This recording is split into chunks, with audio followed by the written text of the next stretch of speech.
Hello' everyone, জিকে modern Assam YouTube চেনেলে আপোনালোকক সকলোকে স্বাগতম জনাইছোঁ। ADRE গ্ৰেড 3 এণ্ড গ্ৰেড 4 অৰ্থাৎ অসমত হ'বলগীয়া তৃতীয় আৰু চতুৰ্থ বৰ্গ পৰীক্ষাৰ্থীসকলৰ লগতে আছাম পুলিচ অৰ্থাৎ অসম পুলিচৰ বাবে সাধাৰণ গণিতৰ পৰা কিছুমান গুৰুত্বপূৰ্ণ MCQ প্ৰশ্ন উত্তৰ আগবঢ়াইছোঁ। প্ৰশ্নসমূহ খুবেই গুৰুত্বপূৰ্ণ হয়। সহজ যেন লাগিলেও এনেকুৱা ধৰণৰ প্ৰশ্নই কম্পিটিটিভ এক্সামসমূহত আহি থাকে। আশা কৰোঁ ভিডিঅ'টোৰ জৰিয়তে আপোনালোকৰ ভালেখিনি সহায়ক হ'ব। যদি ভিডিঅ'টো আপোনালোকৰ ওচৰত ভালে লাগিছে তেনেহ'লে এটা লাইক কৰিব আৰু লগতে চেনেলটো ছাবস্ক্ৰাইব কৰিবলৈ পাহৰি নাযায় যেন। আহক আমি এতিয়া মেইন ভিডিঅ'লৈ যাওঁ ব'লা। আজিৰ প্ৰথমটো প্ৰশ্ন আছিল, এটা পঞ্চভুজত কেইডাল কৰ্ণ থাকে? আপোনালোকে সকলোৱে জানে নিশ্চয়।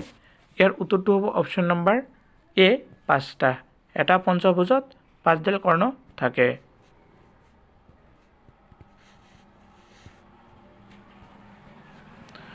দুই নম্বৰ প্ৰশ্নত কৈছে, এটা ষড়ভুজত কেইডাল কৰ্ণ থাকে? এইটো সহজ প্ৰশ্ন।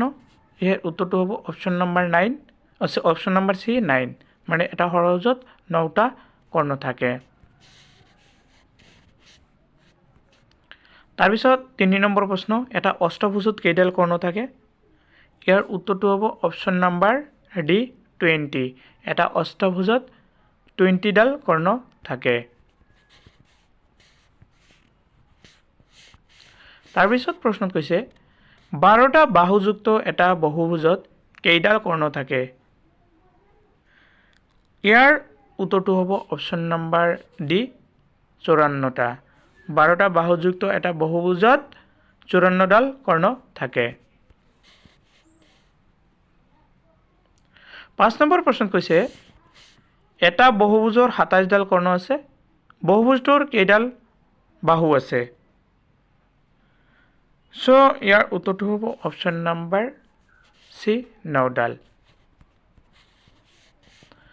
6 নম্বৰ প্ৰশ্নত কৈছে, এটা পঞ্চভুজৰ কোণ কেইটা হ'ল ক্ৰমে x ডিগ্ৰী আৰু এটা হ'ল x+20 আৰু এটা হ'ল x+40 ডিগ্ৰী আৰু এটা হ'ল x+60 আৰু আন এটা হ'ল x+80।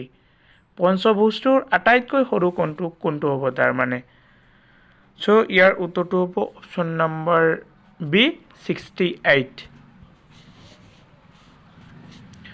7 নম্বৰ প্ৰশ্ন, এটা সুষম বহুভুজৰ প্ৰতিটো বহীকোণৰ মান 40 ডিগ্ৰী। ইয়াৰ কেইডাল বাহু আছে? ইয়াৰ উত্তৰটো হ'ব অপশ্যন নম্বৰ B 9।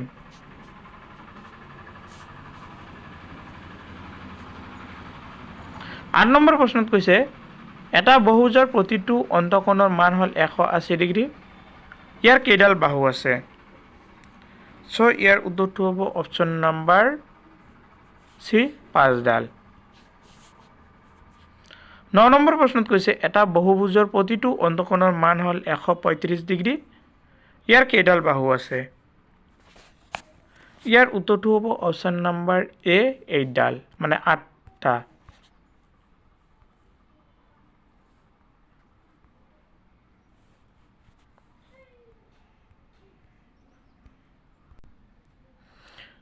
দহ নম্বৰ প্ৰশ্নটো হ'ল, এটা সুষম বহুভুজৰ প্ৰতিটো অন্তঃকোণ ইয়াৰ বহীকোণৰ 3 গুণ।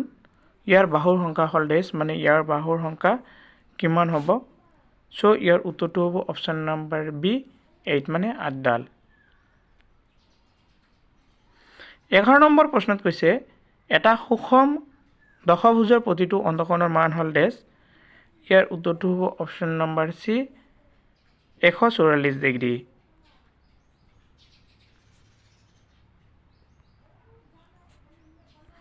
12 নম্বৰ প্ৰশ্নত কৈছে, এটা ষড়ভুজৰ সকলো অন্তঃকোণৰ যোগফল ডেছ।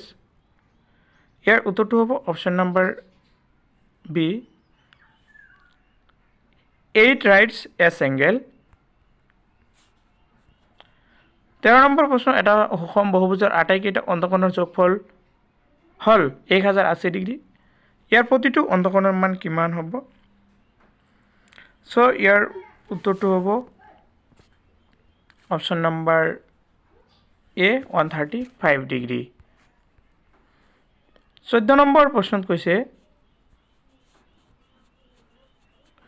এটা সুষম বহুভুজৰ অন্তকোণ ইয়াৰ বহিকোণতকৈ 180 ডিগ্ৰী বেছি। বহুভুজৰ কেইডাল বাহু আছে? ইয়াৰ উত্তৰটো হ'ব অপশ্যন নম্বৰ ডি 10টা। 15 নম্বৰ প্ৰশ্ন, এটা ট্ৰেপেজিয়ামৰ সমান্তৰাল বাহু কেইডালৰ মান হ'ল 14 সেণ্টিমিটাৰ আৰু 18 সেণ্টিমিটাৰ আৰু সিহঁতৰ মাজৰ দূৰত্ব হ'ল 9 সেণ্টিমিটাৰ। ট্ৰেপেজিয়ামটোৰ কালি কিমান হ'ব? ইয়াৰ উত্তৰটো হ'ব অপশ্যন নম্বৰ বি 144 সেণ্টিমিটাৰ বৰ্গ সেণ্টিমিটাৰ। 16 নম্বৰ প্ৰশ্নত কৈছে তলৰ কোনটো দুয়োডাল কৰ্ণ সমান হোৱাটো আৱশ্যকীয় নহয়? ইয়াৰ উত্তৰটো হ'ব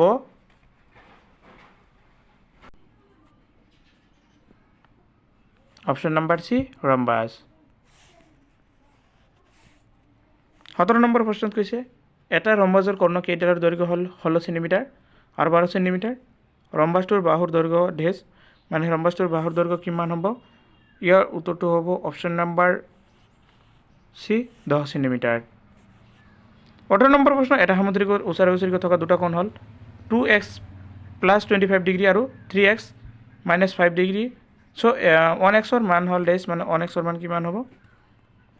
ইয়াৰ উত্তৰটো হ'ব option number B 32 degree. 19 number প্ৰশ্ন কৈছে তলৰ কোনটোত কৰ্ণ দুডাল লম্বভাৱে কটাকটি কৰাটো আৱশ্যকীয় নহয়? অপশ্যন এ সামুদ্ৰিক, অপশ্যন বি আয়তৰ, option C rhombus, option D চিলা। ইয়াৰ উত্তৰটো হ'ব অপশ্যন নম্বৰ এটো সামান্তৰিক। তাৰপিছত এটা প্ৰশ্ন, এটা আয়তৰ দিক আৰু প্ৰস্থৰ অনুপাত 4:3 যদি কৰ্ণৰ দৈৰ্ঘ্য 25 সেণ্টিমিটাৰ হয় তেন্তে আয়তৰ পৰিসীমা কিমান হ'ব? ইয়াৰ উত্তৰটো হ'ব অপশ্যন নম্বৰ সি 70 সেণ্টিমিটাৰ। মানে নেক্সট প্ৰশ্নত কৈছে এটা সামুদ্ৰিকৰ যিকোনো দুটা ওচৰা ওচৰি কোণৰ সমদ্বিখণ্ডকে কিমান কোণত কটাকটি কৰে? ইয়াৰ উত্তৰটো হ'ব অপশ্যন নম্বৰ ডি 90 ডিগ্ৰী। তাৰপিছৰ প্ৰশ্ন, তলৰ কোনটোত কৰ্ণ কেইডাল অন্তকোণ শীৰ্ষবিন্দুত দ্বিখণ্ডিত কৰাটো আৱশ্যকীয় নহয়? ইয়াৰ উত্তৰ হ'ব যিকেইটা আছে আয়তবৰ্গৰ ৰম্বাস যিকেইটা আছে ইয়াৰ গোটেইকেইটা হ'ব। মানে ইয়াৰ উত্তৰটো হ'ব অপশ্যন নম্বৰ ডি।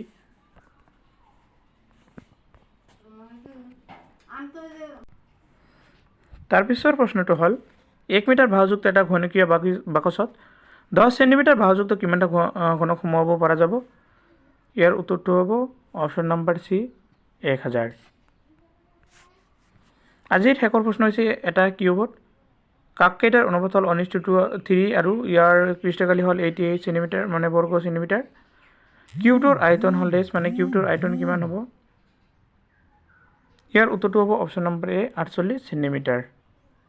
চ' আজিৰ ভিডিঅ' এইখিনিলৈকে। ভিডিঅ'টো সম্পূৰ্ণকৈ চোৱাৰ বাবে আপোনালোকক সকলোকে ধন্যবাদ জনাইছোঁ।